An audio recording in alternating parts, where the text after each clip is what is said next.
విశాఖ తీర ప్రాంత కోత నివారణపై కేంద్రం కీలక నిర్ణయం తీసుకుంది. తీర ప్రాంత కోత సమస్య కోసం కూడా కూటమి ప్రభుత్వం చేసిన కృషి ఎట్టకేలకు ఫలించిందనే చెప్పాలి.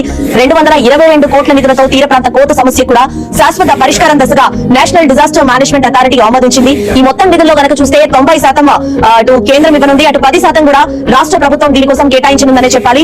జీవీఎంసీ BMRDA ఇందుకోసం ప్రతిపాదనలు పంపగా కూడా దీనికోసం 11 నగరాలు కూడా పోటీ పడ్డాయని చెప్పాలి. మొత్తానికి శాస్త్రీయ విధానాలతో కూడా విశాఖ తీర ప్రాంతానికి రక్షణ కలిగే అవకాశం కూడా కనిపిస్తోంది. అలాగే కైలాసగిరి ప్రాంతం వరకు ఉన్న బీచ్ పరివాహక ప్రాంతం అంతా కూడా కోతకి గురవుతున్న పరిస్థితి ఉంది. ఇదిగా హోటల్ కి సమీపంలో ఏదైతే కృష్ణ పార్క్ ఉందో ఆ పార్క్ ఏరియాలో దాదాపుగా మొత్తం తీరం అంతా కూడా ధ్వంసమైపోయిందని చెప్పొచ్చు. ఇక్కడ ఇది చూస్తున్నట్టయితే మాత్రం అత్యంత ప్రమాదకరమైన ప్రాంతంగా అయితే మాత్రం పరిగణించవచ్చు. ఎందుకంటే ఏదైతే తీర ప్రాంత పరిరక్షణ కోసం దాదాపుగా 222 కోట్ల రూపాయలకి ఈ ప్రాజెక్టు ఖర్చు అవుతుంది. దీనికి సంబంధించి కేంద్ర ప్రభుత్వం, రాష్ట్ర ప్రభుత్వం, కేంద్ర ప్రభుత్వం 90% అంటే సుమారుగా 200 కోట్ల రూపాయలు, అలాగే రాష్ట్ర ప్రభుత్వం 22.22 కోట్ల రూపాయలతో మొత్తం 222 కోట్ల రూపాయలతో అయితే మాత్రం విశాఖ సాగర తీరం అంతా కూడా పరిరక్షించేందుకు